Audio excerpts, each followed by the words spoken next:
සුදුනෝන මේ ඔයාගේ ලස්සන කවියක් දැක්ක මම මේ ඉන්න ගමන්. ඉතින් මට හිතුණා ඒ ගැන ඇත්තටම ඔයත් එක්ක චුට්ටක් කතා කරන්න ඕනේ කියලා. අද අපි නිවාඩු දවසේ ඔයාලා ගෙදර ඇවිල්ලා ඉන්න වෙලාවේ මේ අපේ මෙහි හිටපු ජනප්‍රිය අපේ රංගන ශිල්පියෙක් එතුමා දේශපාලනට ආව එකපාරම මං හිතන්නේ අනුරාධපුරේ වැඩිම මනාපරගෙන දෙවනියටනේ වැඩිම කියලා කතාව වැඩිම කියලා කතාව ගියා. ඔව් අපි හිතමුකෝ ඉතින් කිව්වේ දෙක කියලා. දෙක කියලා. ඉතින් අපේ මේ අපේ ආදරණීය රංගන ශිල්පියාගේ ලස්සන කතාවක් එක්ක මේ ලස්සන කවියක් දැක්ක මම ඔයාගේ. එයාගේ කතාව දැක්කම මට හිතුණ දේ තමයි මම ඒ වෙලේ මට හිතුණා ඔය වස්තු බීජ වෙන්න ඇත්තේ එයාගේ කතාව කියලා. ඒ කවියත් ඉතින් මම කියෙව්වා මේ අපිට දැන් මට හිතුණා මේක මේ ඉන්න පරිසරයත් එක්ක ඉතින් ඔය කියන මේ ඔයා ඔය කවිය ඇතුලේ කියන බොහෝ දේ මේ පරිසරයත් එක්ක ලස්සනට ගැලපිලා යනවා. ඒ නිසා ඉතින් අපි මේ පොඩි වීඩියෝ එකක් මට ඔයත් එක්ක කරන්න ඕන මේක ගැන මේ කවිය ගැන මේක සමාජගත කරන්න ඕන කතිකාවතක්. මේක ඇති කරන්න ඕන කියලා මගේ හදවතට මේ කවිය දැවුණා මේ මට ලිව්වද කියලා තමයි මට ඇත්තටම තේරුනේ. ඉතින් මේ කියන්නකෝ බලන්න ඔයගේ කවිය ටිකක්. උණුසුම් සුසුම් මැද තනියම වෙහෙසෙනා කඳුලැලි සඟවාන සයුරක් මෙන් ඉවසනා ජීවන මගේ ගිනි මැද තනිව හැපෙනා නුඹේ මව්පියන් දැක හදවත නොතැවෙයිද පුතා. ඔව් දැන් ඕක මට සාපේක්ෂව මම කතා කරන්නම්. ඔයාටයි මටයි සාපේක්ෂව කතා කරමු. නමුත් මට තේරෙනවා මේ වෙලාවේ සමාජයේ තියෙන මේ தත්ත්වය මේක කියලා හැමෝගෙම. බහුතරයේ. දැන් මෙහෙම කිව්වොත් දැන් මම ඉන්නේ මැදි වයසේ. අපි එහෙම ගමු 35 විය දැන් සම්පූර්ණ කරලා අපි ඉන්නවා. දැන් ඔයත් 33ට සම්පූර්ණ වෙලා ඉන්නවා. ඉතින් ඇත්තටම ජීවිතේ අපි ආර්ථිකමය වශයෙන් දැන් අපිට මෙතන කතා කරන්න වෙන්නේ ආර්ථිකය ගැන මුලින්ම. ඇත්තටම අපි ශක්තිමත්ද? අපේ තාත්තා තාම උදැල්ල අතට අරන් ඇත්තටම ඉන්නවා කුඹුරේ. තාම උදේ හවස කුඹුරට යනවා තාත්තා. ඉතින් මට මගේ තාත්තව රස්සා කරන්න පුළුවන්ද? දැන් තාත්තට ඇති කියලා කියන්න පුළුවන් තත්ත්වයක් මට තියෙනවද කියන එක ගැන හැමදාම මගේ හිතේ කැක්කුමක් තියෙනවා ඇත්තටම. දැන් පෙන්ෂන් යන්න ඕන වයසට එහා ගිහින් හොඳම ඇත්තටම ඔතන තියෙන වේදනාකාරීම කතාව තමයි තාත්තා ගොවියෙක්නේ. ගොවි විශ්‍රාප වැටුප හම්බ වෙන මම ඔයාලට මීට කලිනුත් මේක කියලා දෙන එකම එක රුපියල් 1000ක්. ඒක රජයට 50ක් කැපෙනවා. ඒ මාසේ ඒක අයින් වෙලා යනවලු. ඉතින් රජයට 50ක් කැපෙනවා. ඉතුරු 950ට බයික් එකට තැපැල් 90ක් හැම බොහෝ සාමාන්‍ය ගොවියන්ගේ හීන වාහනේ තමයි තැපැල් 90. ඉතින් මගේ තාත්තටත් ඕක තියෙන්නේ. ඕකට තෙල් භාගයක් දාගෙන ගිහිල්ලා එනකොට ඉතුරු වෙන ටිකට මගේ පුතාටයි නංගිගේ පුතාටයි මොනවා හරි කන්න අරන් එනවා. අද තාත්තගේ ජීවත් වෙන විදිය තාත්තා රජෙන් හම්බෙන පඩිය රුපියල් 1000යි. ඒක ගොවි විශ්‍රාප වැටුම. මේක මං හිතන්නේ දන්නේ නැහැ බහුතරයක් දෙන රටේ. සාමාන්‍ය රටට අවුරුදු මං හිතන්නේ තාත්තා ගොවිතැන් පටන් ගන්න ඇත්තේ අවුරුදු 7-8 ඉඳන් 100ත් එක්ක. ඉතින් දැන් අවුරුදු 60ක් 65ක් වෙනකන් තාත්තා අවුරුදු 60ක් විතරම එතකොට මේ රස්සාව කරලා තියෙන්නේ. ඉතින් එතකොට දැන් තියෙන තත්ත්වය යටතේ තාත්තට රජයෙන් ලැබෙන රුපියල් 1000ක්. හැබැයි දීවරයටත් කතාව මේකමයි. ඒ කියන්නේ මේක සමාජ ඛේදවාචකයක් මේ තියෙන්නේ. මේක අපි පසුව පුළුල් ඇත්තරම සමාජය තුල මේ ගැන කතිකාවතක් ඇති වෙන්න ඕනේ. ටිකක් මාතෘකාවෙන් පිටට ගියා මේ කතාව. නෑ ඉතින් අර ඇත්තටම අපේ තියෙනවනේ හදවතේ මගේ නම් කියන දෙයක් තියෙනවා.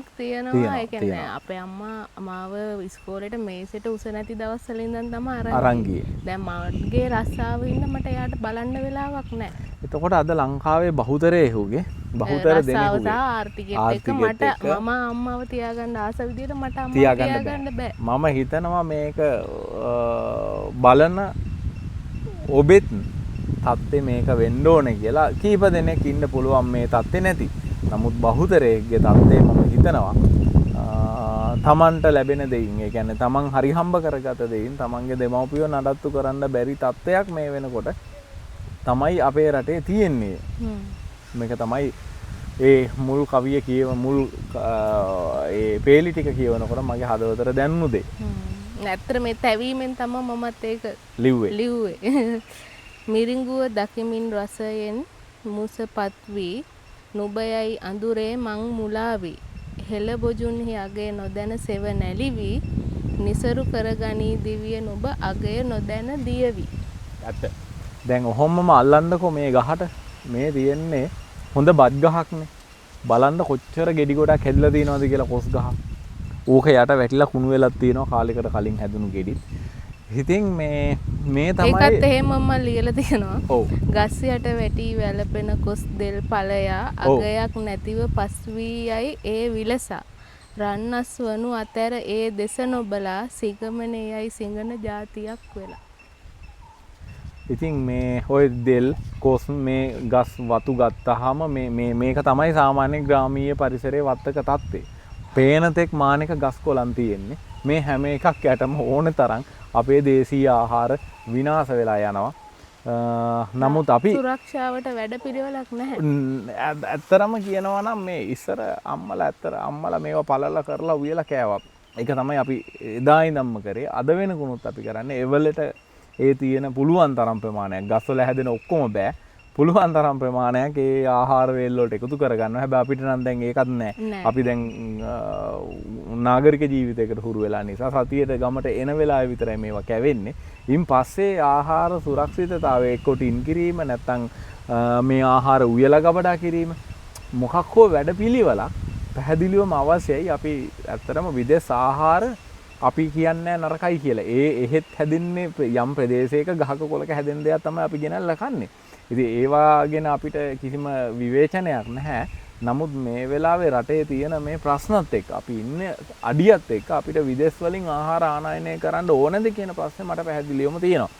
අපිට වැඩපිළිවෙලක් තිබුණා නම් මේ ගුණදායක දේවල් අපි පරිභෝජනය කරලා ඉතුරු ටික ලංකාවෙන් එළියට යවා ගන්න ක්‍රමයක් අපි හොයාගත්තොත් ඇත්තටම අපි දුප්පත්ද කියලා ජාතියක් විදියට අපි දුප්පත් ඇයි කියන ප්‍රශ්නේ මට තියෙනවා. ඉතින් ඔය කවි පේලි ටික කියවනකොට මට මගේ හිතේ මැවුනේ මේ ගස් යට විනාශ වෙලා යන කොස් දෙල් පොලොස් මඤ්ඤොක්ක ඇතුළු භවභෝග ටික තමයි ඉතින්. ඒක අර මගේ සබ්ජෙක්ට් එකට සම්බන්ධයි. මොකද මම කෘෂිකර්මාන්තයේ අද ව්‍යාපාරයක් විදියට කරන්නේ. ඉතින් ඒ හදවතට ඇත්තටම දැන් අප්පච්චි අවුරුදු කාලයක් ගොවිතැන් කරා. මම ප්‍රායෝගිකව රාසාවත් එක්ක ගොවිතැන් කරපු කෙනෙක්. ඉතින් මේ ගැන මගේ හිතේ කාලයක් තිස්සේ තියෙනවා අදහස් වාගයක් පෙරලි මේ ටික එළියට ඇවිල්ලා දැන් මේවට වැඩපිළිවෙලක් අපිට පුළුවන් මට්ටමින් අපි හැමෝම කරන්න ඕන. තනි තනියම කරන්න ඕන. ව්‍යාපාරයක් මෙහෙ හදන්නම් බෑ කිව්වොත් දෙලුන්නේ ඔයා හැදුවා. ඔව් පැහැදිලිවම අපේ මත තමයි මේ වගේ තියෙන්නේ. මත පරිප්පු වෙනුවට අපිට ආහාර නැද්ද? පැහැදිලි මත තියෙනවා. ඒ පරිප්පු ඔලුවට ගියාට පස්සේ ආයේ වෙන දෙයකට හරි අමාරුයි අපේ මිනිස්සු හුරු කරගන්න. දෙලුම් මෙහෙ හදන්න බෑ කියන මතේ ගොවියෝ තුල ගිහින් තිබුණා. හරිම අමාරුයි මේ මතේ වෙනස් කරලා ඊළඟට ඒ සමාජ පෙරලියක්ම කරන්න වුණා අවුරුදු 6ක් ගියා මට මේ මතේ වෙනස් කරගන්න. ඉතින් ඒ වගේ මේ හැම දෙයකම මුල් බැහැගත්ත මත තියෙනවා සමාජේ. ඔය ටික ඉවත් කරලා දාලා මේක සුද්ධ කරලා ගන්න ඕන දැන්. ඉතින් කාලේ හරි කියලා තමයි මට හිතෙන්නේ. හොඳයි ඊළඟ පද පේලියට යන් බලන්න අපි. අවසාන පද ටික. ඔව්. අසිපත පරදවන මහ පෑනේ තුඩිනේ ගිගුම් දී අවදි කරවමු නිදිගත් සිත මේ බිමිනේ. ජාතියක් ලෙසින් නැගිටින්නට මෙදිනේ ලියමුද අලුත් ඉතිහාසයක් රන් අකුරින්ම පුතේ. ඊටාම වැදගත්. දැන් ඔය අන්තිම පද පේලිය ගත්තාම අර අපි කියන වගේ සෑම යුගයකම සෑම රටකටම අභියෝගයක් තියෙනවා. දැන් අපි ලෝකේ වෙනත් රටවල් අයින් කරමු. අපි දන්න රට ලංකාව ගමුකෝ. එතකොට මේකේ අපි දන්නවා අතීතයේ ගත්තාම විවිධ කාලවල විවිධ අභියෝග තිබ්බා. හැබැයි අතීතේ නම් ගොඩක් අපිට තිබුණ යුදමය අභියෝග තමයි පැහැදිලිවම අපිට තිබුණේ. අපි දන්න ගැමුණු යුගයේ ගත්තාම පැහැදිලි රටේ එලාර කියලා ආක්‍රමණිකයෙක් ඇවිල්ලා එතකොට ඒ ආක්‍රමණිකයා මුළු රටම නිදි කරවගෙන තමයි හිටියේ. ඒතකොට ගැමුණු කුමාරයාට අරගලයක් කරන්න සිද්ධ වුණා. ජාතිය අවදි කරලා මේ බුද්ධ ආගම නැවත මේ දේශය තුල ස්ථාපිත කරන්න එම අරගලයක් තිබ්බා. එතනේ අරගලේ වැදගත්ම කතාව තමයි මේ දුටු ගැමුණු රජතුමාට නිකන් ඇවිල්ලා යුද්ධ කරන්න බෑ. බෑ ඒ වෙනකොට ඒ අවශ්‍ය ආර්ථික පසුබිම කාවන්තිස්ස රජුරෝ පසුබිම හදලා තිබුණා. හදලා තිබුණා. දැන් අද වර්තමානයේ ගත්තොත් එහෙම අපිටත් මේ ආර්ථික අර්බුදයට ආවට ගියාට මුහුණ දෙන්න බෑ. පැහැදිලිවම බෑ. අපි එතකොට පසුබිම හදාගෙන යන්න ඕනේ මුල් අඩියේ ඉඳලම. අපිට අද කාවන්තිස්ස රජතුමාලා බලාපොරොත්තු වෙන්න බෑ. අපි තමා කාවන්තිස්සලා වෙන්න ඕනේ. හරි වටිනා දෙයක් තමයි දැන් ඔයා මේ මතු කරලා දුන්නේ. එතකොට අද අපි දකිමු මම අද දකින්නේ රට හමුවේ දැන් මේ මොහොත වෙනකොට තියෙන්නේ පැහැදිලි යුද්ධයක්. ඒ යුද්ධය තමයි ආර්ථික යුද්ධය. මේ ලෝකයේ තියෙන මේ වෙලාවේ තියෙන ආර්ථික යුද්ධය අපි මේකට විශාල විදිහට මැදි වෙලා ඉන්නවා හතර අතින්ම ජයගෙන නැහැ. බොහොම බැට කනවා දරුණු විදිහට මේ ආයුධ වලින් අපි බැට කනවා ආර්ථිකය කියන යුද්ධයට අහු වෙලා. ඉතින් මේකේ අපිට අර කියනවා වගේ පසුබිම හදන්න වෙන්නේ අපිටමයි. මේකට මුණ දෙන්න වෙන්නේ අපිටමයි. තව මේක පහු කරොත් එහෙම මම දකින්නේ තව පහු කරොත් එහෙම අපේ දරුවන්ගේ අනාගතයේත් මේ යුද්ධෙටම අහු වෙනවා කියන එකයි. මේක වසර ගාණක් ඇදිලා යන්න පුළුවන්. හැබැයි මේ ජාතියක් විදිහට අපි අවදි වුණොත් එහෙම සමහරට වසර කීපයකදී මේ යුද්ධය ඉවර කරලා දාන්න පුළුවන්. අපි අපේ රටට මේ යුද්ධෙන් ගැලවිලා යන්න පුළුවන්. ඉතින් ඒකෙදි ඔයා කියනවා වගේ අද කඩුව නෙමෙයිනේ අතට ගන්න තියෙන්නේ. අද පෑන අතට ගන්න පුළුවන් අයට මහා ලොකු දෙයක් කරන්න පුළුවන්. මොකද ජාතියක් අවදි කරනකොට ලියලා කරන්න පුළුවන් දේවල් අසීමිතයි. ඒ වගේ නිර්මාණ කරන්න පුළුවන් හදවතට දැනෙන්න මිනිස්සු අවදි වෙන්න. දැන් ඇත්තටම මම ඔයාගෙන් මේ දකින්න නිර්මාණ මේ යුගයේ අවශ්‍යතාව විදිහට තමයි මට පේන්නේ. පැහැදිලිවම. ඒතකොට ඔයා මේ කරන දේ සුළුපටු නැහැ. මේ තව මේ වගේ දැන් ඔබට සමහරට මේක අහන කෙනෙක් ඉන්න පුළුවන් බොහොම හොඳ නිර්මාණ කරන්න පුළුවන් කෙනෙක්. හොඳට ලියන්න පුළුවන් කෙනෙක් ඉන්න පුළුවන්. කවියක්, සින්දුවක්, කතාවක් සමහරට මේ වගේ ಜಾති අවදි වෙන කතා හදන්න පුළුවන් අය මේක අහන්න පුළුවන්. ටෙලිනාට්‍ය දැන් ඇත්තටම ෆෝන් එකෙන්නේ සමාජ මාධ්‍ය අල්ලලා තියෙන්නේ. ඉතින් එතකොට කවුරු හරි තරුණ පිරිසකට පුළුවන් නම් මේ වගේ කතාවක් හදන්න. ඒගොල්ලෝ දක්ෂයි මේවට අපිටත් වඩා. ඒ වගේ තමන්ගේ හැකියාව තමන් අඳුනාගෙන පුළුවන් විදිහට උදැල්ල අතර ගන්න පුළුවන් අය උදැල්ල අතර අරන් අද වැඩ කරනවා රටේ. එතකොට තව විදිහට තමන්ගේ හැකියාවල් වලින් අද රට ගොඩ දාන්න උත්සාහ කරනවා. විදේශගත වෙලා ඉන්න අපේ බොහෝ පිරිසක් ඒගොල්ලෝ එයාලගේ දැනුම ශරීරයේ වෙහෙසවලා මේ විදේශ වලින් හම්බ කරලා අපිට එවනවා. ඒ වගේ තමන්ට පුළුවන් විදිහට තමන් අවදි වෙන්න ඕන මේ වෙලාව.